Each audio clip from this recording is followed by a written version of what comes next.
What's up guys, it's Booey, and what you're watching here is a clip I made for my uni of the CNC laboratory where we made a code that programmed a machine, a lathing machine, to create a spinning top out of a model that we made off some CAD software, and CAD being computer aided design, and it's based off the Inception totem, but the girth of the top of the spinning element is a bit thicker, because if it was thinner, the aluminium that we used would snap off in the machine and would damage the actual totem itself, so we didn't use that.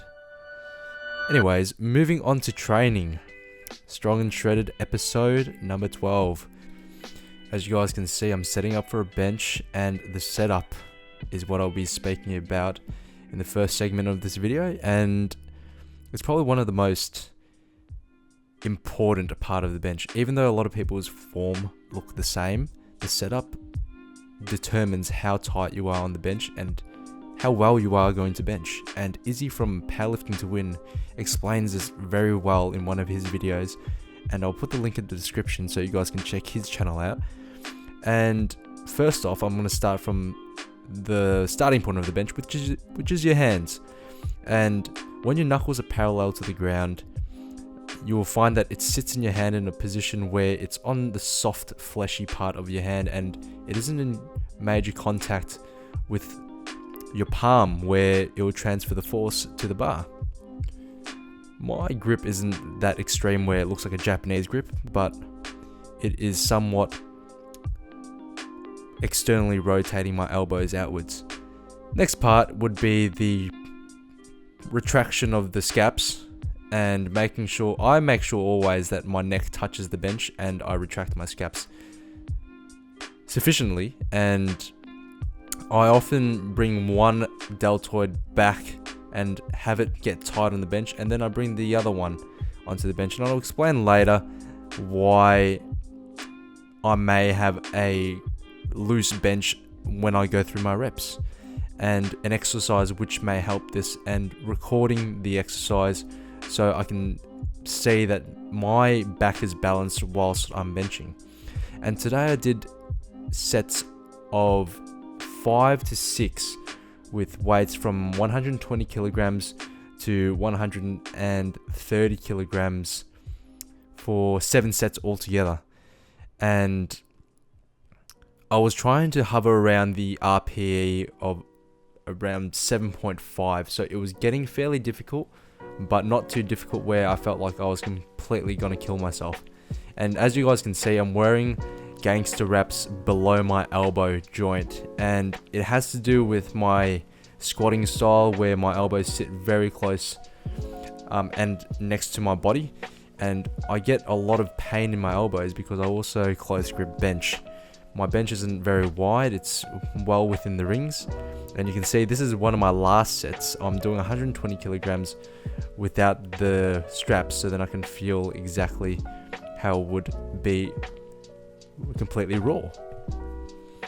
So as you guys can see, my left trap is higher than my right trap, and this is due to mixed gripping my deadlifts, and it can throw me off on my bench because I can lose tightness as I go through the reps, and I'll usually lose tightness on one side, not both.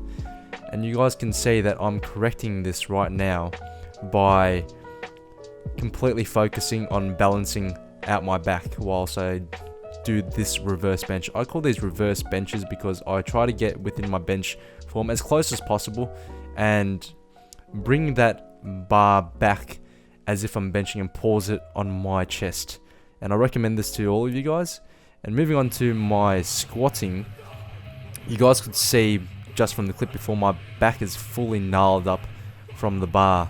And this is my first squat session back, handling a good amount of volume. So I did 5 by 8, so 5 sets of 8 reps with 160 kilograms. And it's safe to say I'm sore as fuck. And the depth is questionable in some reps and deeper on the others. And consistency is an issue, especially when you're coming back into squatting for a lot of volume after going on some sort of Bulgarian style training. And a lot of lifters will gas out if you go on low volume, high frequency, but I'm not finding that issue here. So moving on to my physique update. This is where I started when I started the Strong and Shredded series. As you guys can see, I'm not very impressive to look at. I'm soft everywhere, I'm flat. I wasn't thinking too much of what I was eating, and overall, very unimpressive physique. You guys can see I have no abdominal definition at all. Shoulders are pretty flat, traps pretty flat, but that can all go down to dieting as well, because these videos aren't too far apart. They're around a few weeks apart, and I believe this was like 1 or 2 weeks later, and you guys can see already I'm getting a bit more vascular, and from my diet alone, especially when I'm loaded more on carbs, my muscles get a lot fuller and I'm able to look completely different. So diet plays a big role in a lot of the things that you do. If you can see yourself physiologically change in that manner just by the things that you eat, imagine how it will affect your performance. So when you're going into big sessions, make sure you eat a good amount of food before the session. So focus your carbs before your workout. And here you guys can see, this is, I think, 1.5 weeks before the next update. And at this point, I'm around 80.9 kilos, and this is when I'm 80 kilos, like almost on the dot. And it's not a huge difference, but you'll see when I turn to my next side view, my stomach fat has gone down heaps from the last one. It's a bit more shredded, and I'm stopping the cut here because any lower and my preparation for nationals isn't going to go as well as I want it to. And I'm currently trying to increase my weight and eat a bit more, increase the calories.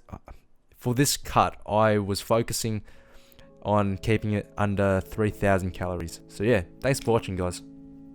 And if you have any questions, leave them down below and I'll absolutely get around to each and every one of them. So be strong, be notorious, be Barbell Crew. Peace.